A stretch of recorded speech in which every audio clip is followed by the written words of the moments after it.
Hello, and welcome to a new series. A brand new series because I don't know what I'm doing. So I thought I'd try something new. Hopefully, from the title and the thumbnail, it seems fairly reasonable to have a guess at what the basic concept is. And that is that I'm going to randomly spin a wheel of countries, well, like a random country generator, get a country from there, read some authors, read some books from authors that come from that country. The only important thing I think there is to note is that this isn't like, it's not going to be a dual nationalship. What did I just say? Was that even a word? Dual national authors. So say for instance, if you have heritage that comes from a country but you were born in England or born in Canada, etc., you will count as the country that you were born in author. And the reason being for that is I think it's way more likely that I am going to read or have been led to read authors that are residents or were born in westernized countries, or do you get what I mean? Or like English speaking countries. And so the whole point of this is that rather than reading, for instance, someone who has their heritage from the Caribbean, I want to read more Caribbean authors. I think they're both important for very different reasons. You know, they're telling very different stories in a way, or they're approaching things in very different ways. There's the idea of reflecting on where your heritage is, and there is also being from that place, the act of translation, the act of writing about where you actually live and have lived your entire life. I noticed when looking through that when I was searching some of these countries, when I was randomizing countries, the ones that were coming up as a kind of test, I had read authors that have their heritage from this country, but they were born in a westernized America, Canada, England, etc. But I didn't read any authors that were actually living in that country or were born in that country, etc. So you get what I mean? There's a gap in my reading, and this is hopefully going to fill that. So I went on a country generator, I gave it a little click, it span round, so it came France. And I thought, France? That's a lackluster begin. I've read a bunch of French authors. That's very disappointing. And then I looked through, I have an Excel spreadsheet that has all the books that I own and whether I've read them or what country they're from, because I'm a fucking nerd. And I searched for French, and turns out I haven't read a lot of French authors that are actually from France. I've read a lot of people writing about France, or even authors that sound French, but they're not.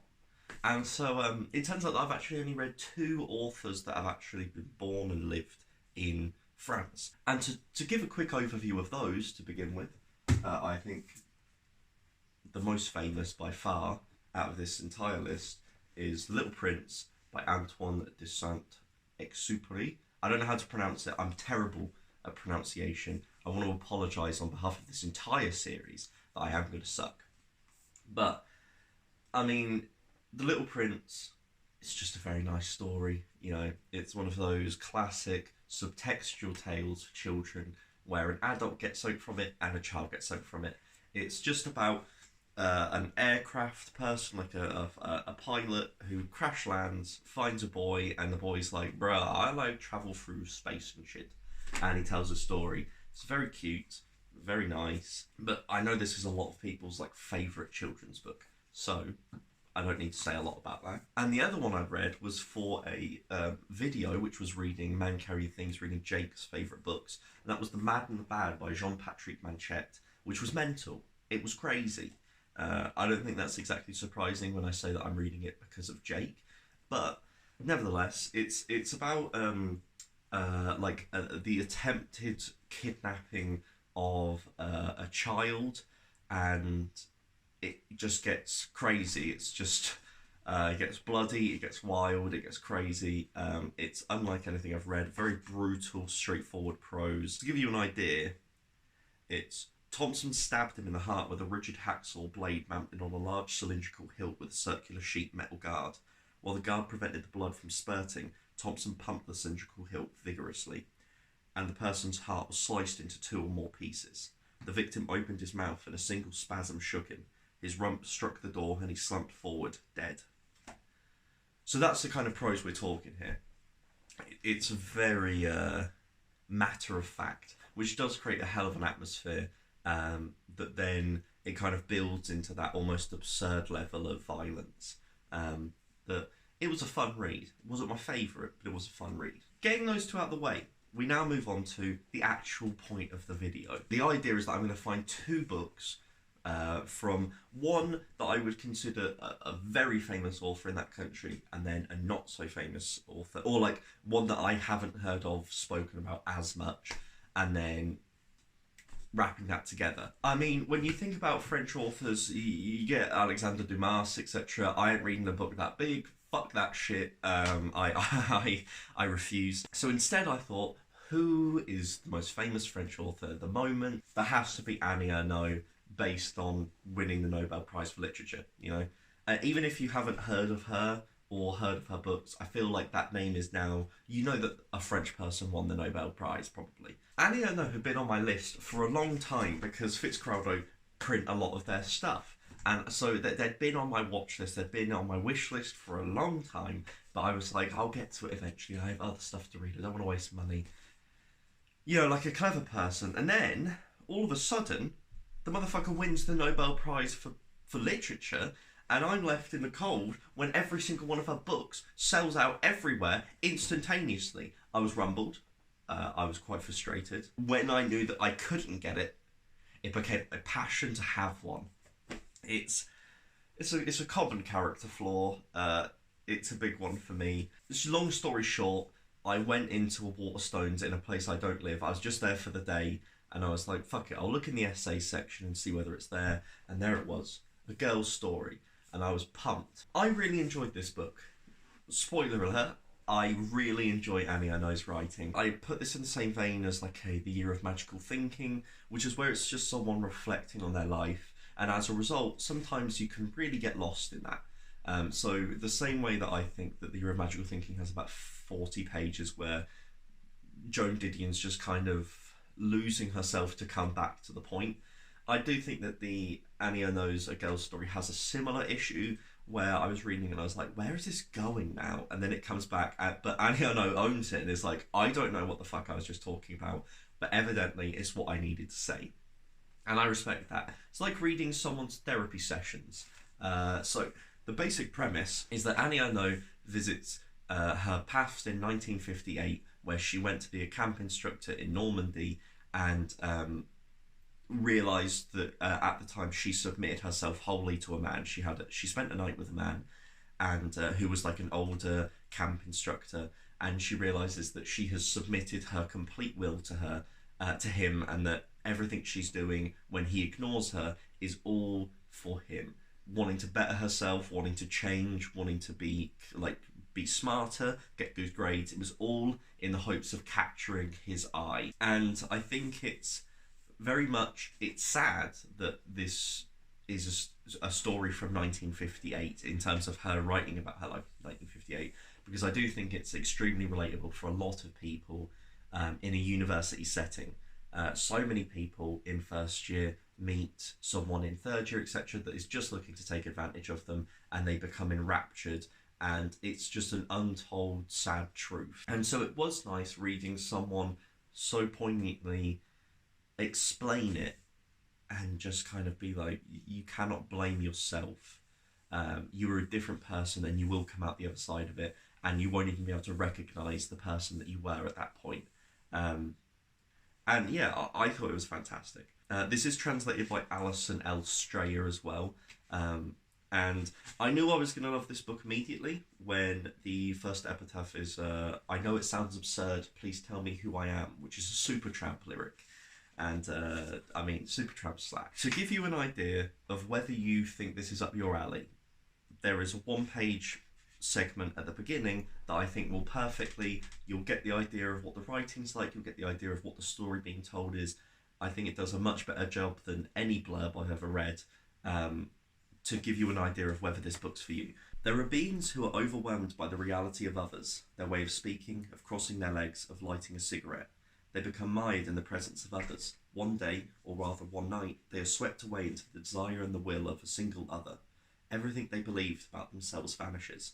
They dissolve and watch a reflection of themselves act, obey, swept into a course of events unknown. They trail behind the will of the other, which is always one step ahead. They will never catch up. There is no submission, no consent, only the stupefaction of the real.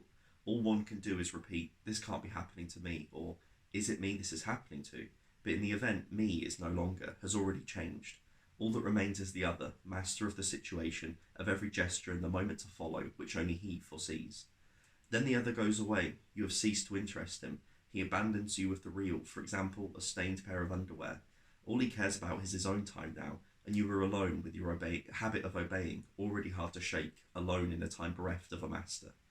And then it is child's play for others to get around you, leap into the emptiness you are, and you refuse them nothing. You barely feel their presence. You wait for the master to grace you with his touch. If only one more time. One night he does, with the absolute supremacy you've begged for with all your being. The next day he is gone, but little does it matter. The hope of seeing him again has become your reason for living, for putting on your clothes, improving your mind, and passing your exams. He'll be back, and this time you'll be worthy, more than worthy of him. He'll be dazzled by the change in your beauty, your knowledge, and self-assurance, compared to those of the indistinct creature you were before. Everything you do is for the master you have secretly chosen for yourself, but as you work to improve your self-worth, imperceptibly, inexorably, you leave him behind. You realise where folly has taken you, and never want to see him again. You swear to forget the whole thing, and speak of it to no one. As soon as I read that, I was like, man, if someone's writing of this quality for decades, no wonder they won the Nobel Prize of Literature. And I really do want to read more Annie Ernaux. I'm just waiting for those fuckers to be back in stock. And then the other one is also a Fitzcarraldo. I may or may not be a fanboy, but I bought this one purely on the title and the description. I was completely caught by it. So it's called Tell Them of Battles, Kings and Elephants by Mateus Enar, I believe, I don't know how to pronounce it, translated by Charlotte Mandel. And this is a historical fiction where Michelangelo... You know what, I'm not even going to try to explain it off the cuff because I'm just going to get dates and places wrong, etc. So I'm just going to read the blurb. It says, in 1506, Michelangelo, a young but already renowned sculptor, is invited by the Sultan of Constantinople to design a bridge over the Golden Horn. The Sultan has offered, alongside an enormous payment, the promise of immortality, since Leonardo da Vinci's design was rejected. You will surpass him in glory if you accept, for you will succeed where he has failed, and you will give the world a monument without equal.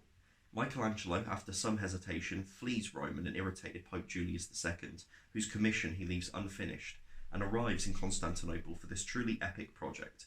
Once there, he explores the beauty and wonder of the Ottoman Empire, sketching and describing his oppressions along the way, and becomes immersed in cloak and dagger palace intrigues as he struggles to create what could be his greatest architectural masterwork.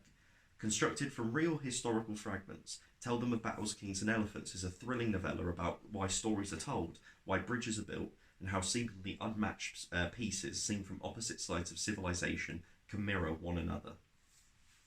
So, I mean, that is a hell of a description for a novella, and I was just so intrigued because at the end kind of tells you what is actually based on reality, and it's kind of wild how much of it is based on reality in the premise.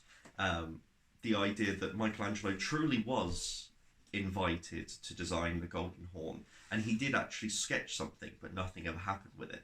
The same way that Leonardo da Vinci really was rejected for his design.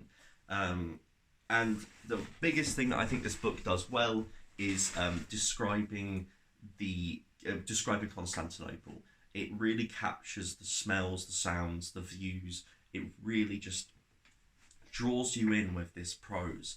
And so there are two kind of different ways that the author approaches prose in this.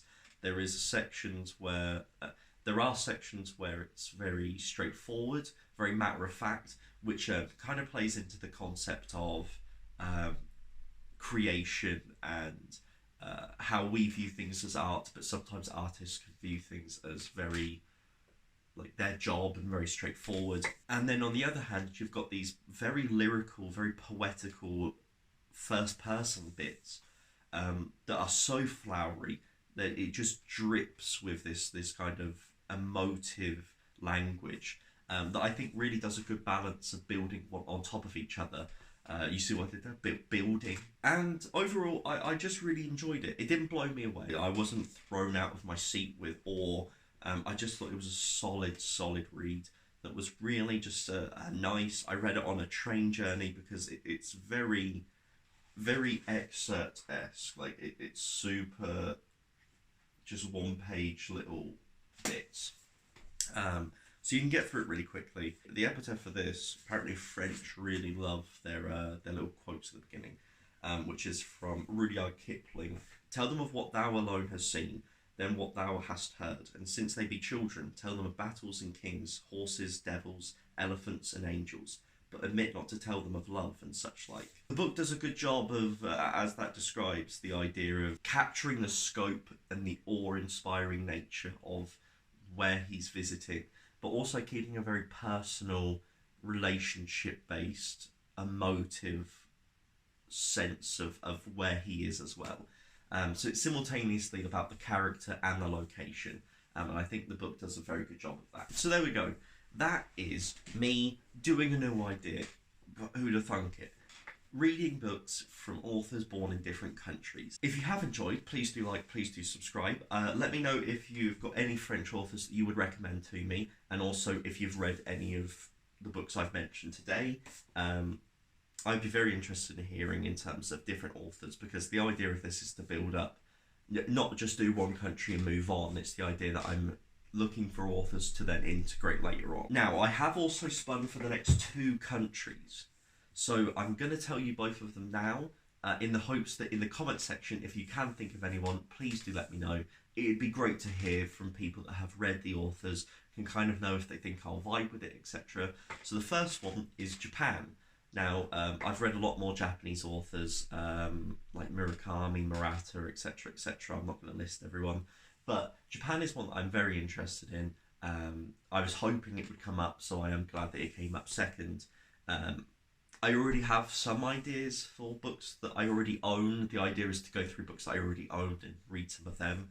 But if you do know of any significant pieces of Japanese literature that you think I would enjoy, please do let me know. And the other one is Colombia. So, of course, 100 Years of Solitude is a guaranteed for Colombian fiction. I'm going to be reading Garcia Marquez. There's no doubt about it. The other is open for debate. If you've got any Colombian authors that you think I should read, please do let me know. I'd be very much interested. And so, as always, have a nice rest of your day.